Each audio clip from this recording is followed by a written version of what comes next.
It's now a minute past the hour. An overnight SWAT situation has ended peacefully this morning. Yeah, Candelaria Boulevard was shut down, both east and west lanes from University to Princeton. It's since been reopened. No word yet from APD on if those areas are going to be affected with police activity. Albuquerque police say there was an armed subject barricaded himself inside the motel there and was making threats toward other people. He was taken into custody. When we learn more about the situation, of course, we'll update you right here on KRQE and on our KRQE News app.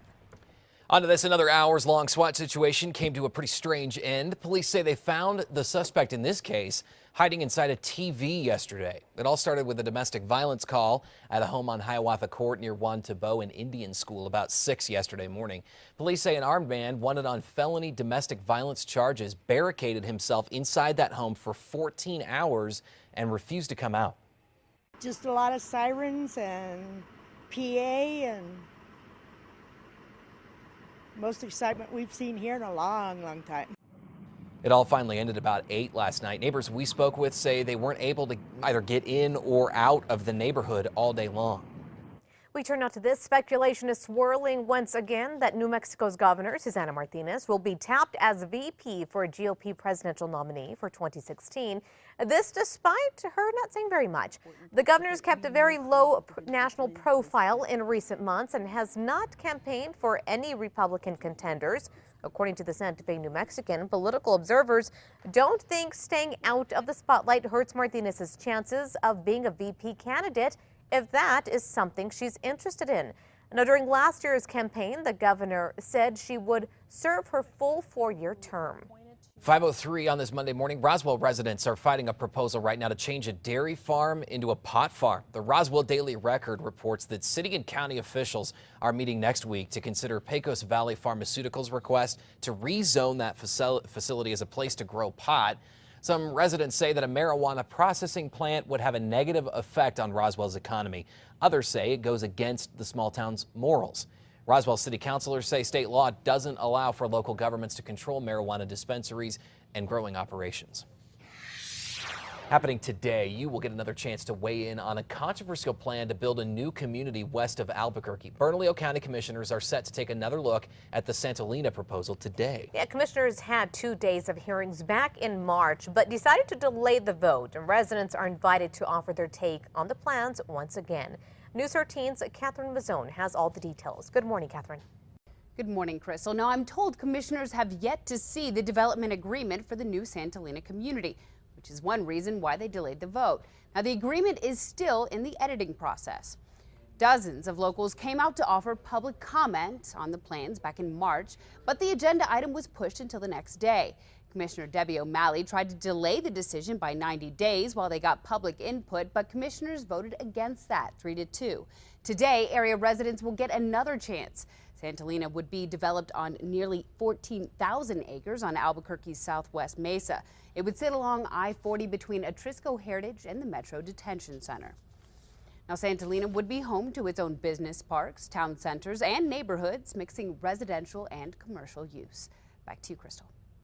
All right, thanks, Catherine. Now, the meeting is set for 4 o'clock this afternoon at the Albuquerque Bernalillo Government Complex. In our next half hour, we'll tell you what commissioners will likely hear later today and why some are against this plan.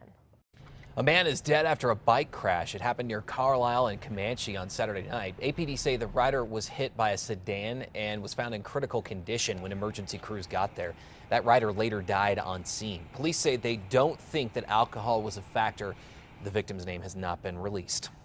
A woman is in big trouble this morning for what officers say she had in her bra. Border Patrol officials say Angelica Carrillo tried to smuggle meth into New Mexico in her bra. It happened near Santa Teresa. Investigators also found meth in the car's oil pan. All told, Border Patrol got their hands on 3 pounds of drugs in this bust. Carrillo, who is from Chihuahua, Mexico, has been referred to Immigration and Customs Enforcement. A New Jersey woman is suing United Airlines for $5 million over slow Wi-Fi. Carrie David says during her 4-hour flight from Puerto Rico in February, her in-flight direct TV only worked the last 10 minutes on the trip, despite her paying $7.99 for the service. United has filed to dismiss that suit. We now turn to this. The death toll from Nepal's earthquake has climbed to more than 8,000 people so far. That is according to the country's National Emergency Operations Center. Nearly 18,000 people were injured. More than 300 are still considered missing at this time. It's estimated more than 10% of Nepal's homes were destroyed or damaged, almost 570,000 in total. Shoppers at a Hong Kong mall were in for quite a surprise yesterday while they shopped. You could see that wild boar. He broke in, got trapped in a children's store and coming through the ceiling. The boar eventually broke through that ceiling, falling down onto a display. Vets say the animal's just a baby, but it still weighed 55 pounds.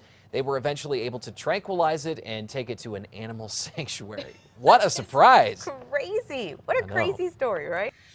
And we start with some overnight news. This just into our newsroom. A nearly 6-hour SWAT situation at a local motel is now over. Police took the man into custody around 3:15 this morning. It started around 9 o'clock last night at the Motel 1 on Candelaria and University. Police say the man barricaded himself inside the motel and was making threats towards other people there. Police did shut down an area in that near the motel. It has since been reopened, though. Details are still coming in this morning.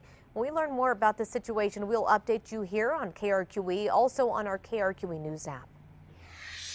And developing now, a father who police say kidnapped his own daughter has turned himself in to APD, but he's refusing to say where that girl is. APD says Abelino Lopez grabbed his 6-year-old daughter, Ariana, from a Catholic church on Saturday.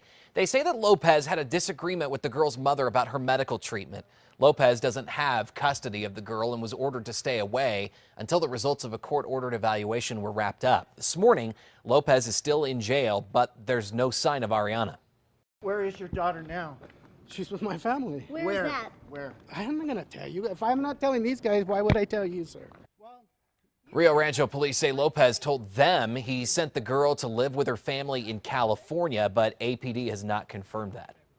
We turn out to this. Albuquerque's rank and file members could be making more money if they found jobs with other agencies. According to the Journal, a state survey shows Albuquerque pays patrol officers less per hour compared to other departments. According to the report, APD cadets earn just above $18 an hour. That is the 5th highest paid in the state. City officials defend the rate, saying officers are eligible for overtime, specialty pay, and benefits.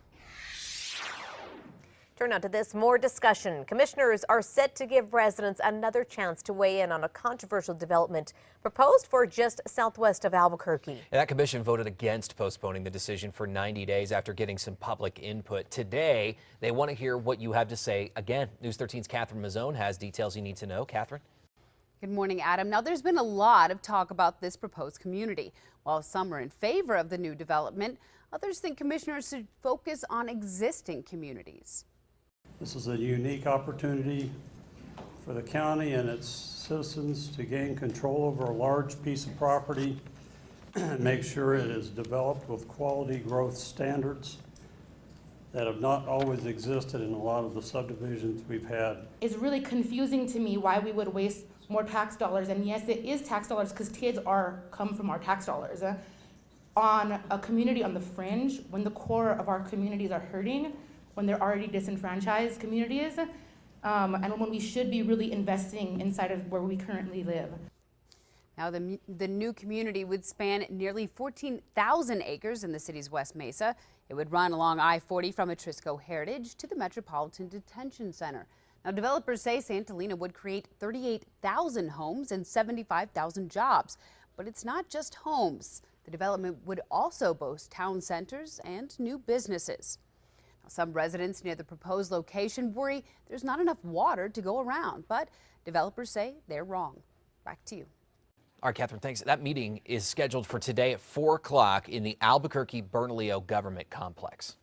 An accused murderer is still locked up this morning and will need a whole lot of money to get out of jail. Reynaldo Marquez was arrested for gunning down Corey Givens on Wednesday after he complained he was short of drugs. Another case, though, bumped up his bond recently. During APD's investigation, police say Marquez admitted he shot a clerk at a downtown 7-Eleven in December.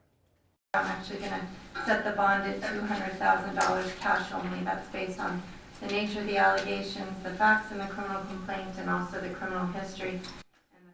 So on top of the two shootings, Marquez also has pending felony drug charges. And we've learned how much money a man accused of stabbing another man will need to bail himself out. Jared Bowen faces aggravated assault charges from a stabbing at the Dirty Bourbon this weekend. Police say he was arrested after he was spotted running from the bar with a knife. Bowen is still in jail on a $50,000 bond this morning. People who live in Santa Fe will soon be able to get health care at a brand new facility. The 15,000 square foot Entrada Contenta Health Center is opening today. That building is on the southwest side of town on Cerrillos, just north of I-25. It's a branch of Christus St. Vincent Hospital. The facility will host pediatric services and eventually an urgent care center. So Texas and surrounding states have been taking a beating over the weekend from torrential rains, flash flooding, even tornadoes. Dozens were injured in Van, Texas during a reported tornado. Officials there say a fire set off by that severe weather has done significant damage to multiple homes. A third of that town was damaged during the storm, and in South Dakota, a twister tore off the top of a church there. We came out of the steakhouse down there and we couldn't see the steeple, so we knew something was wrong.